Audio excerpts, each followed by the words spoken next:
What is up, guys, and welcome back to Valencia Career Mode, episode number 27.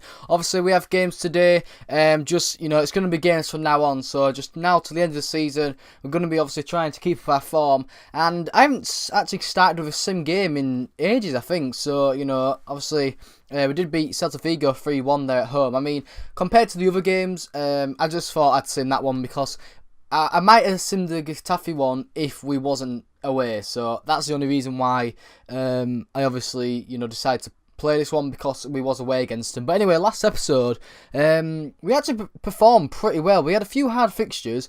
We had the teams that are kind of battling for fourth now. We're kind of running away with it, at first place. There's Barca and Real Madrid fighting for second, and obviously, like I said, we were playing basically all the teams that were fighting for fourth. We're playing Sevilla, Real Sociedad, Malaga. So them teams, like I said, will obviously be trying to get that last remaining Champions League spots, and obviously be filling up the Europa League as well. But like I said, we did do very well against them all. I think we also thrashed Villarreal 3-0, beat Real Sociedad, because actually Real Sociedad, I did mention it last episode, but they, until I think January, they was doing really well in the league. They was actually kind of putting a lot of pressure on us in first, and I think just before the transfer window there was only about 2 or 3 points behind us, and they've dropped off loads because I think Barcelona have overtook them, and I think Real Madrid are only about 1 or 2 points behind them. So they've kind of slackened off a bit, and they've obviously let the trailing pack catch them up. But anyway, as you see, Getafe away, we scored a goal really early on. Montero, now he's kind of he's a youth development player from last season. We've got him into training, we've bumped him up, and he's actually 78 rated now, and I think he started at something like 64, so he's done pretty well actually. He's not like the player type that I normally go for. He's quite tall, not very fast. I mean, obviously Lukaku is tall as well, but he's got a bit of pace to him. See, Montero hasn't really got a lot of pace to him. That's why I haven't played him much this season.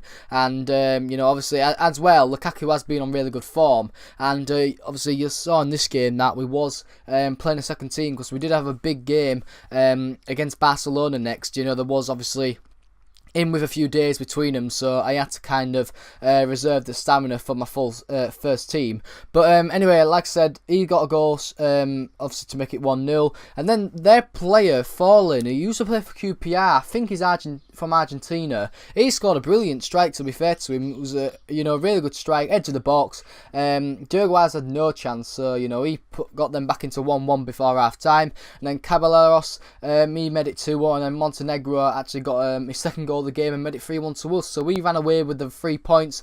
I expected it, obviously. Getafe weren't a bad side. First half they played pretty well, but second half we controlled the game. Showed them that we was the top team in this league, and obviously, like I said, we did run away with the 3 points. And then we had the big one against Barcelona in the Champions League. Now, I've already played them in the Champions League with Sheffield United. I've done pretty well against Barcelona in this career mode so far in the league. So I was kind of hoping for the same. Marco Reus actually did pick up an injury in this game. He had an injury for quite long. I just couldn't be asked to take him off because I didn't want to change him straight away. I won't show you kind of his injury at the end of the episode. I mean, at this end of this game, but I think he's out for about 3 to 4 weeks. Which again, I've talked about Marco Reus a bit recently in these last episodes, and I've been saying, he ain't really the player that I thought he'd be. He ain't really shown his talent, his rating, and obviously with me bringing in Timo Werner, and with his 98 pace, he's been absolutely fantastic so far, Warner. So he's kind of been pushing Royce off his starting position, and to be fair, Royce is injured. Obviously that will kind of make me suffer with kind of the squad rotation and the backups, but at the same time, I've got to say Warner is playing better football than him. So I'm not really too bothered that Royce is injured, because like I said, I have been playing Warner actually in front of Royce. So it might be a blessing in disguise for Warner, because you never know. I might sell Royce next season, in our last season. But anyway, we won that game 1-0 against Barcelona.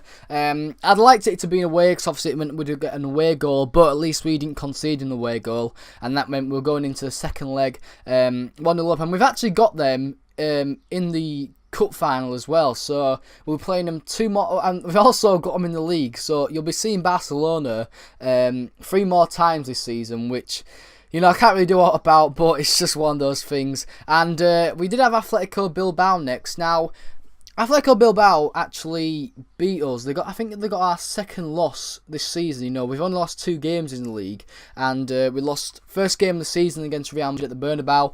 You know, I'm not mad about that. You sometimes don't expect to win Real Madrid or Barcelona at their home grounds, so I wasn't really too bothered. But I think it was maybe January or December we played Bilbao, and obviously that long unbeaten run came to an end by them, and they also, you know, beat us 2-0 in that game. So I was hoping for a bit of revenge. We was away, so, you know, it kind of can count as a factor, but like I said, I was hoping for a bit of revenge. But, you know, they took the lead very early on. DeMarcos, who was actually in right back, he scored his first goal of the season, and you know, the first half I thought it was pretty square.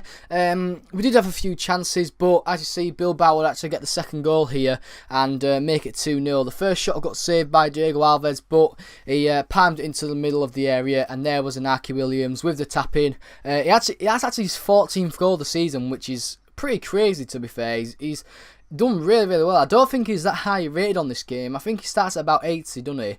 But, you know, I think he's still around there. But 14 goals is pretty good. Obviously, like I said, Tino Werner now in the squad. He went on a pretty good run there to get in a shot. But, you know, we were trying to break him down. And finally, it will come in the 90th minute. Cabellos, really good strike from Amir. Probably as good as a falling shot against Getafe. But, you know, it was a little too late. Couldn't do a lot about it there. You know, the game was done. They played better than us. And that's the second team now that's actually done the double over us in a season. Last season it was Real Sociedad who won us both in league games, and Atletico Bilbao's done it this season as well. So the thing is though, I thought they did deserve the match. I'll put my hands up. I didn't play that well in this game, so you know, but at least it won't affect the league that much. But anyway, guys, hope you enjoyed the episode. If you have, please like and subscribe if you are new. And guys, I'll be seeing you later. Peace.